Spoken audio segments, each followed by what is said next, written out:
Bonjour à vous et bienvenue, c'est JC des Alexiens. Nous vous présentons aujourd'hui un produit relativement intéressant. Il s'agit d'une bouilloire connectée de la marque Aigostar. Elle va vous permettre de chauffer une eau à différentes températures, mais également à la maintenir au chaud, donc ça c'est plutôt intéressant. Elle est connectée, elle est également utilisable avec les assistants vocaux dans une certaine mesure. Et c'est un produit que vous pouvez trouver à peine 42 €, 41,99 € hors promotion. Et on va voir ensemble pour ce prix-là ce que ça donne. Au niveau des caractéristiques, on va déjà commencer par ses dimensions. Elle va faire 25 cm de haut, 22,5 cm de longueur en prenant en compte la poignée et une largeur de 15 cm. Vous voyez qu'elle est en revêtement noir mat, c'est plutôt sympa. Alors ça prend pas mal la poussière, ça c'est un petit peu dommage. Et l'intérieur est en inox alimentaire 304. Donc c'est un inox qui résiste très bien à la chaleur, très bien aux acides, etc. Donc c'est parfait pour enlever le calcaire et du vinaigre par exemple, si votre eau est un peu calcaire. Par contre attention, ne pas mettre d'eau de javel parce que ça va le trouer, le piquer et le trouer ensuite. Donc c'est franchement à éviter sur l'inox. La contenance maximale c'est 1,7 litres, la minimale c'est 0,5 litres, sachant que à vide elle fait déjà à peu près 1 kg. Donc vous voyez, quand vous avez besoin de la porter, si elle est pleine, vous allez tout de suite avoisiner les 2,7 kg. C'est le modèle Benjamin 300-104 UTV qui va avoir une puissance de 1850 à 2200 watts, sachant qu'elle a une sécurité électrique de classe 1 et elle a également d'autres types de sécurité comme le fait de s'arrêter quand l'eau est à ébullition ou de se mettre en sécurité si jamais elle chauffe à vide, donc ça c'est bien, et également quand elle est retirée de la base, elle va s'arrêter tout de suite. Bon, ce qui est normal, parce que vous voyez que c'est les bases 360 comme on trouve maintenant partout. L'avantage, c'est que ça se met quand même en place beaucoup plus facilement qu'avec les autres. Vous pouvez la mettre comme vous le souhaitez. Donc c'est franchement bien vu et maintenant on trouve ça partout. Elle a un câble, comme vous voyez là, qui va vous permettre de la brancher sur toutes les prises française et européenne. Il est un petit peu court, il fait que 68 cm, donc prévoyez une rallonge selon où vous allez vouloir la mettre. Elle a ici, vous voyez pour l'ouvrir, un petit bouton, tac, vous appuyez dessus et vous avez à cet endroit-là, là aussi, un couvercle en inox anti-ébullition, anti-projection. Donc ça aussi c'est très bien, il est hermétique entre guillemets, donc ça veut dire que ça va éviter de déborder si jamais vous avez mis un petit peu trop d'eau et de vous brûler avec la vapeur. Donc ça, c'est bien vu également. Vous avez également ici des petits trous pour venir couper le flux quand vous allez verser. Si l'eau est trop chaude, ça va éviter en fait que ça ne fasse une explosion quand ça va tomber dans la tasse. Donc là aussi, c'est de la sécurité. Et vous avez là, vous le voyez, des boutons. Donc ils sont assez simples d'utilisation. Ça, c'est le bouton marche-arrêt et vous allez pouvoir venir jongler entre 4 types de températures directement sur la bouilloire. Alors attention, pour vous en servir vraiment de façon optimale, il va falloir utiliser l'application. Elle se connecte au Wi-Fi en 2,4 GHz. Et là, par contre, vous pouvez aller un peu plus loin parce que vous pouvez vraiment définir la température avec précision en allant de 5 en 5. Sachant que là, les plages de température, c'est vraiment pour des utilisations optimales. On est là pour faire chauffer de l'eau. Donc 40 degrés, c'est plutôt si vous voulez refaire réchauffer un lait en poudre ou quelque chose qui va permettre de remettre en solution un aliment pour enfants, par exemple. Ensuite, il faut savoir que le café, on est plutôt sur de l'eau qui va monter à 90 degrés à peu près. Bon, sachant qu'on est sur du café en poudre dans ce cas-là, donc pas non plus exceptionnel. Et après, pour l'été, ça va dépendre du type de thé. Par exemple, un thé blanc, c'est vers les 60 degrés, un thé vert vers les 70 degrés, le noir, c'est entre 80 et 90 degrés. Par contre, le oolong ou le pu'er, qui est un thé fermenté, là on va être entre 90 et 95 degrés. Pour les infusions, le rooibos, etc., là, on sera plus vers du 95 degrés. Mais vous pouvez également faire complètement bouillir l'eau. Mais alors attention, quand vous allez utiliser les boutons, c'est-à-dire en mode manuel, même si vous utilisez le 70 degrés, la température de la bouilloire va monter à 100 degrés et va ensuite être descendue jusqu'à 70 degrés et être maintenue à cette température-là. Donc, c'est long, parce que après, il faut le temps de refroidissement. Et refroidir est bien plus lent que de monter en température, parce que pour faire bouillir 1,7 litre d'eau, il faut compter entre 3 et 5 minutes, en fonction de la température à laquelle était votre eau au début, etc.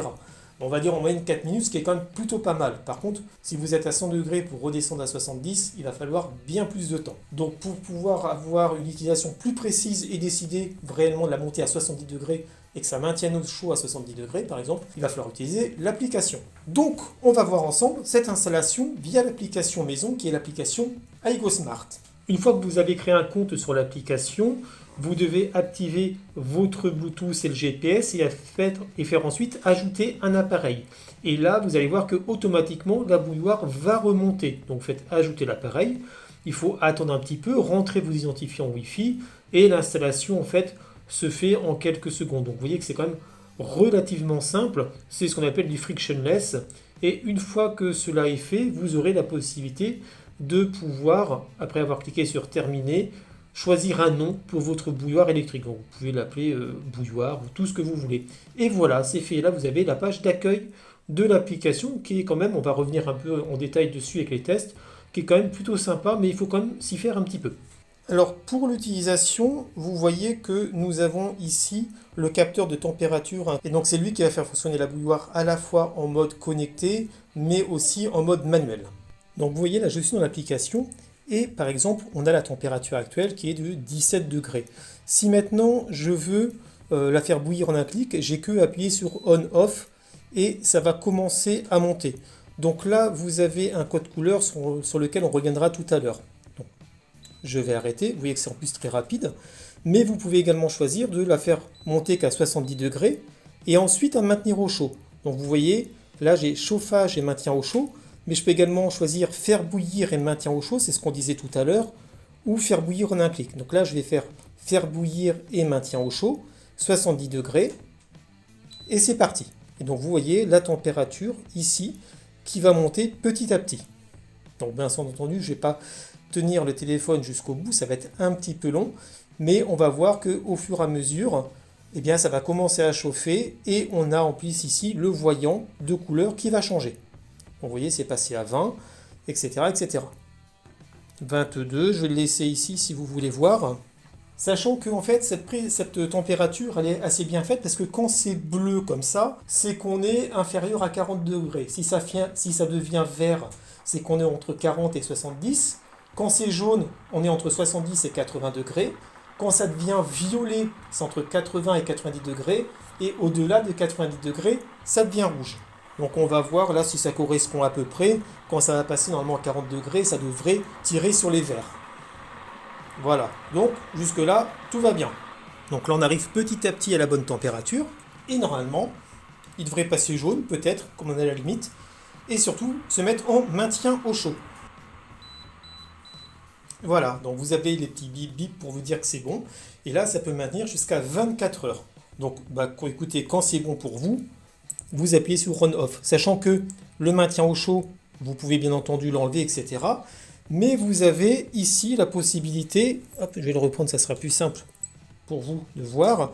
Vous avez la possibilité de jouer avec la durée de maintien au chaud. Donc là, 7 heures, maintien au chaud 24 heures, entre guillemets, 8 heures, etc. Donc voilà, et la température, c'est celle qu'on avait réglée dès le début. Et si vous ne voulez pas de maintien au chaud, vous mettez complètement sur 0. Voilà. Et vous éteignez. Donc vous voyez que c'est très simple. Et à la voix, ça fonctionne aussi, mais c'est un petit peu plus limité. On va voir ça, mais juste avant, je vais aussi vous montrer autre chose. Si par exemple, vous l'allumez là, vous voyez que ça se met en marche là aussi. Vous l'éteignez, c'est quand même super rapide. À la voix, comme je vous l'ai dit, c'est un petit peu plus limité parce qu'en fait, c'est juste allumer, éteindre. Par exemple, allume bouilloire. Voilà. Éteins bouilloire. Et c'est tout. Vous ne pouvez pas demander la température ni rien du tout. Mais c'est déjà ça. Alors, vous voyez que dans l'application, c'est pareil, hein. Vous pouvez choisir directement en un clic différents réglages. Voilà. Et vous avez également la possibilité de la programmer avec une température spécifique. Par exemple, on va mettre 75 degrés, alors que normalement c'est 70 par défaut, etc. Donc c'est ça la partie programmation. Et si vous allez dans la partie temps, c'est là que vous allez pouvoir définir un temps avec ce que vous allez pouvoir faire. Par exemple, vous allez pouvoir la mettre, moi je sais pas, à 6h du matin, hop, 6h24, avec chauffage et maintien au chaud, vous choisissez la température, et puis une fois tous les jours, etc., etc., et vous programmez. Donc c'est comme ça que ça fonctionne, c'est relativement simple. Que dire en conclusion du test de notre bouilloire Aigo Star, qui va fonctionner avec l'application Aigo Smart, ne pas confondre. Écoutez, c'est un produit qui est franchement bien. Déjà, elle a une grande capacité. 1,7 litres, c'est plutôt bien. En général, on est plutôt sur du 1,2 au maximum qu'on fait bouillir. Là, on est sur du 0,5 à 1,7, c'est franchement pas mal. Vous allez pouvoir vous faire pas mal de tasses de thé. Et c'est bien, par exemple, si vous voulez vous faire une bouteille, un thermos avant de partir. L'application, écoutez, elle est plutôt bien faite. Et alors c'est vrai qu'elle est obligatoire, cette application Aigo Smart, pour pouvoir vous en servir convenablement. Parce que si vous vous en servez qu'avec les boutons qu'il y a ici, eh bien franchement, ça perd totalement son intérêt. Parce que pour avoir un thé, comme je le disais tout à l'heure, à 70 degrés, ça va d'abord monter à 100. Et ensuite, on va attendre que ça refroidisse. C'est stupide et ça fait utiliser en plus de l'énergie pour rien. Donc l'utilisation via l'application est quand même bien mieux. En plus, vous pouvez vous en servir à la voix, avec Alexa ou avec Google Assistant, donc ça c'est plutôt bien, mais c'est très limité, c'est allumer, éteindre. La marque dit que d'autres possibilités sont en cours de déploiement, c'est vrai que ça serait quand même bien de dire allume la bouilloire à 70 degrés ou à 90, etc. Ça serait quand même bien mieux. Là, allumer, éteindre, on prend le téléphone et on a beaucoup plus de facilité à s'en servir. Quand vous allez le faire à la voix, ça va prendre par défaut le dernier réglage que vous aviez rentré. Si vous avez choisi température et maintien au chaud, c'est ce que ça va faire. Si vous avez choisi faire bouillir en un clic, ça sera faire bouillir en un clic. Donc là aussi, attention, l'intégration, c'est plus pour dire que ça fonctionne à la voix, parce que ça apporte franchement pas grand-chose. Mais en tant que telle, l'application, elle, apporte beaucoup, et sans cette application, la bouilloire aurait que peu d'intérêt parce que faire bouillir directement à tout le fond. Voilà, le maintien au chaud, il y en a beaucoup qui le font, mais il y en a aussi beaucoup qui arrivent à faire bouillir directement à la bonne température qu'on a un choix à faire. Donc cet aspect manuel est franchement pas abouti, par contre l'aspect application est très très bien. En plus, franchement, vous voyez que le design est plutôt sympa, les finitions sont franchement très bonnes. J'aime bien ce système-là de couvercle et tout, c'est impeccable. Et les sécurités qu'il y a dessus en plus sont plutôt bien vues. Donc c'est un produit qu'on a franchement bien aimé, bien apprécié, et à moins de 42 € pour une bouilloire connectée, on est quand même dans des prix qui sont relativement accessibles, d'autant qu'elle offre quand même pas mal de possibilités, et puis espérons qu'avec des mises à jour, elle en offre de plus en plus. J'espère que ce test vous a plu, n'hésitez pas à vous abonner à notre chaîne YouTube et liker cette vidéo, ça fait toujours plaisir. Vous retrouverez le test plus complet de ce produit sur notre site internet www.lesalexiens.fr et nous sommes également présents sur les réseaux sociaux. A bientôt!